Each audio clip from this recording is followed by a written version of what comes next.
BRS party ముక్కలుగా చీలిపోవడం ఖాయమని BJLP నేత మహేశ్వర్ రెడ్డి ఆరోపించారు. కవితకి రాజకీయంగా ప్రాధాన్యత తగ్గడంతోనే బయటకు వచ్చేందుకు ప్రయత్నం చేస్తున్నారని ఆయన తెలిపారు. రాబోయే రోజుల్లో రాష్ట్రంలో మరిన్ని పరిణామాలు జరుగుతాయన్నారు. హరీష్ రావు ఎటువైపు ఉంటాడో త్వరలోనే బయట పెడతానని మహేశ్వర్ రెడ్డి స్పష్టం చేశారు. లెటర్ తండ్రికి రాసిన సంగతి నేను గత 10 రోజుల ముందే చెప్పాను. మరి ఆమె ఆవేదన చాలా స్పష్టంగా తను తెలుస్తూ ఉన్నది.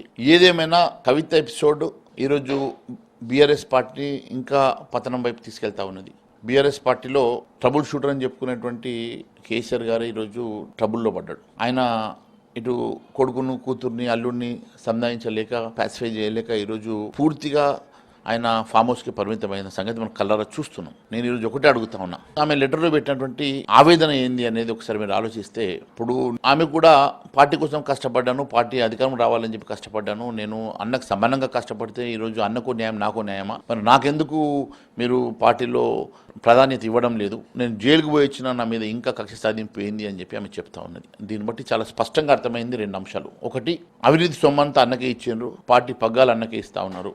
మరి నా భవిష్యత్తు ఏందని ఆమె భవిష్యత్తు వెతుక్కుంటున్నది. ఈరోజు నేను ఒకటే అడుగుతా ఉన్నా, ఆమె సామాజిక తెలంగాణ అని చెప్పేసి గతంలో మీరు పూర్తిగా నెగ్లెక్ట్ చేసిందని మాట్లాడుతుందంటే, సామాజిక తెలంగాణ అంశంలో నెగ్లెక్ట్ చేశారు. నాకు అవకాశం ఇవ్వండి, నేను బీసీల కోసం పోరాటం చేస్తా, పాదయాత్ర చేస్తా, నాకు కూడా వర్కింగ్ ప్రెసిడెంట్ ఇవ్వమని ఆమె అడుగుతున్నది.